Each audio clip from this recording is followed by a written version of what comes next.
I'm Mike. I'm Jason. Welcome to Snake Envy. So we're going to continue our snake lingo of the day, and this time we're going to be talking about lines. So lines are typically either a line-bred trait, sometimes they're associated with a breeder's name, sometimes they aren't. But we're going to give you 3 examples of those and talk about them. Before we kick off that part of the video though, we always give Jason an opportunity. As a hobbyist, I can attest some of this stuff gets really confusing, but even for breeders, they get irritated by what other breeders are doing and feel like those breeders are even making things more confusing. So what's your example today? Kind of what sets you off what these breeders are doing?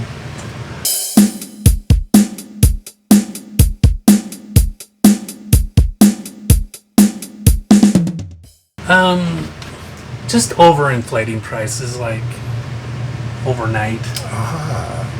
Associated with morphs or... Yeah, like, and it can vary in several things, but it's for reasoning, but like, as a hobbyist, how confusing is that to when you see Yes. this snake for 150 and then you go over here and it's 250. Yes, and I get it. I get that sometimes something gets hot, everybody wants it, obviously supply and demand. I get that. What's frustrating for me is when those price increases either happen overnight, seemingly. Like you go to the expo kind of prepared for what you're going to be paying, and then you go there, it's 3 times. Yeah. The other thing that's annoying is when it seems to hang on a little too long. And, you know, the hype is already faded. The MBK craze. The MBK. And I can attest to this. Jason was very irritated at a recent expo we attended.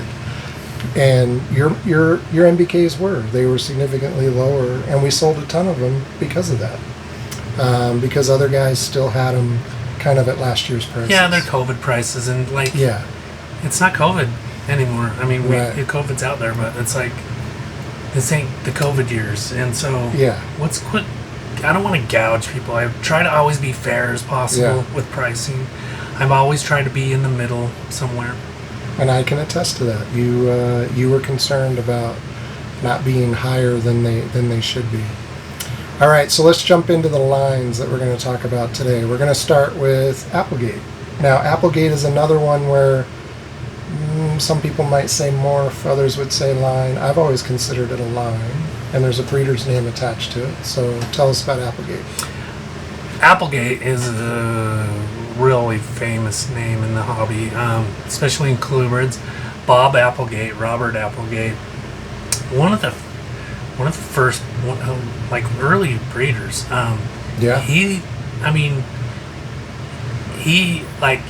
I've seen crazy prices from this guy too, but like, this guy brought to the hobby Cinelolans and like a lot of different things and a lot of cool morphs.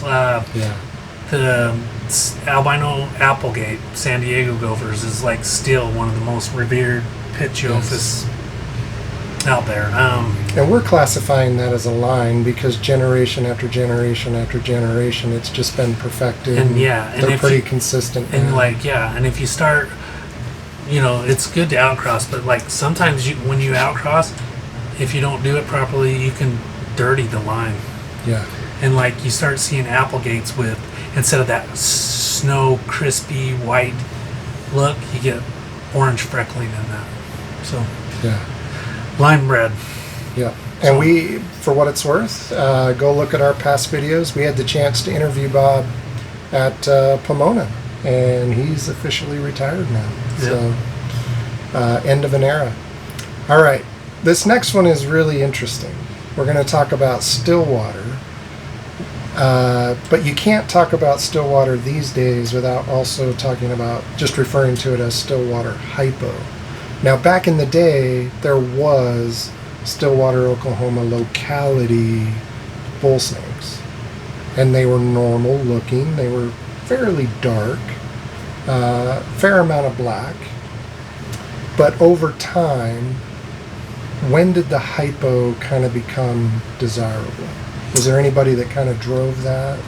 I don't know full details on this, but what I remember, I want to say John Ginter somehow there was a rattlesnake roundup in Oklahoma or Texas, somewhere, one of those states right there. And they do rattlesnake roundup. They catch a bunch of rattlesnakes, put them in a little pit, and torment them for weeks or whatever. And they call it fun. They call it fun. They family friendly fun. Fun little weird shows they do. Anyways, someone was collecting a bunch from a den. Some bull snakes got thrown in the mix, and one was a hypomelanistic, which was a Stillwater. They determined it was Stillwater. I don't know. I haven't followed it closely enough to know if that was. There's rumors that it wasn't pure, a true locality. It's kind of mute now because that's where the hypo originated. Yeah, and I don't know of any pure hypos out there. I bet there is a few pure Stillwater hypos out there, but they're almost all but gone. But I would challenge anybody to go find a normal, like a normal Stillwater locality. They are very rare today because hypo just took over, and everybody wanted hypo. Well, and that's what they needed to do. They needed to collect wild ones to outcross that morph, and it would have been a lot stronger genetically. Right. Where they line bred it, and in the beginning it was a mess. You had snakes that were living 3-4 years and doing weird stuff. I had one that slept on its back and crawled backwards because of the inbreeding. Yeah. Wow. I thought it was dead like 2 or 3 times. I came in there, its belly up. I'm like, oh my gosh! I grab it and it springs to life. So wow. That was probably line bred way too much. Right. Well, with too little stock. Yeah. And they kept going. Yeah, and some genetics are just not as strong as others. Right. But that's an interesting one because what used to be a locality kind of turned into a line, and that's pretty much all there is now. So, and it's arguably the most popular bull snake morph. Oh, it's probably one of the prettiest. Yes. Now, do you have a Stillwater hypo handy? Yes. Even if it's a new one?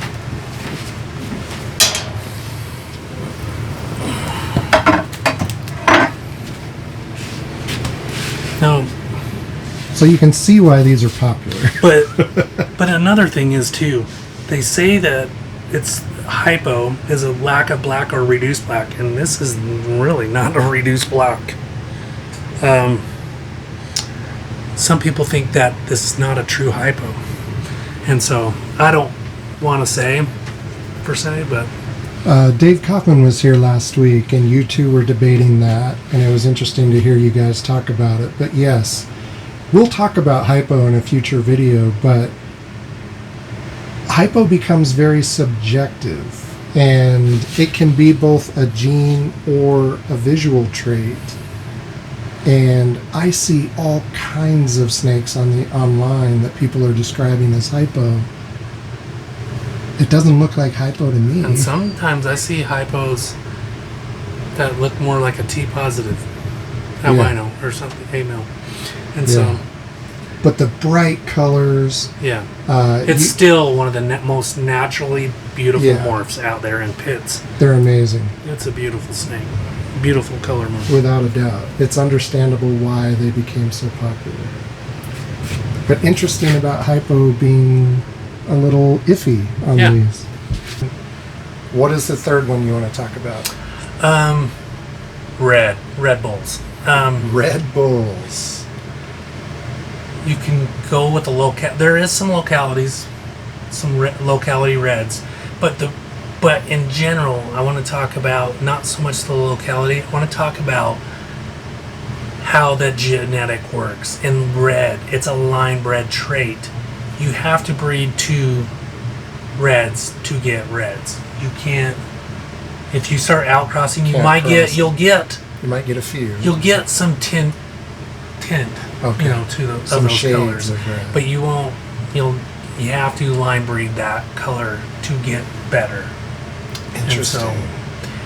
And because when I hear red as a hobbyist, I think morph.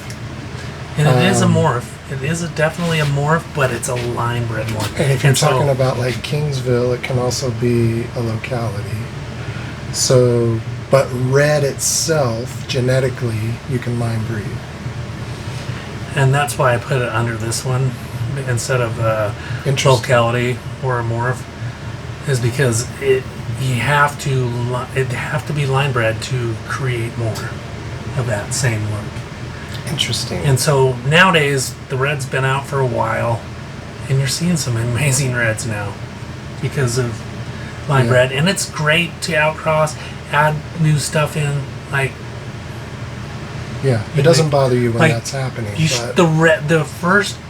The first albino Red Bull, I had a pair of the F2s, Red Bull times albino, and they were just two normals. I took those normals, raised them up, bred them. I got an albino. It was like, all right, I got an albino. This thing was not red at all. It was yellow, and it takes some generations to get it kick-started. It just doesn't happen. Now yellow is a little bit more reliable. It works the exact same way in bull snakes, but the red is a little bit more tricky. But once you get it, it's amazing. Yeah, the first albino Red Bull was yellow. He was yellow with red blotches, which is kind of normally it's yellow with orange, but he had red. And then then he raised those up and they bred, and then all of a sudden I seen Red Bulls. And then I produced a ton of Red Bulls. I put a bunch out there, and people would always be like, let's see the pictures of the adults. And it's like, you don't want to see these. You won't even buy them if you see these adults because they don't look great. You educated me on that because I asked you, why are breeders sometimes reluctant to show pictures of the parents? And you told me, you said the parents don't do. They're babies blow too early away in the process, and the babies are that much better than the parents. Yeah. And that's something that as hobbyists we don't really understand. We don't really understand that you can go from this to this in just a generation or two. And I showed people pictures of adults they asked, and then they didn't buy it. And then they don't want them. They don't want them. But then they see these smoking hot babies, and they came from them. And they don't trust it because now they saw the parents. Yep. That's interesting. So So as hobbyists, that's something that we don't always understand. We want to see the parents, but parents might not be as good. Right. That's how genetics works sometimes. Let us know in the comments, is there snake lingo terms that are confusing to you, or you've always wondered what the heck does that mean? Let us know in the comments and we'll talk about it. Thank you. Thanks.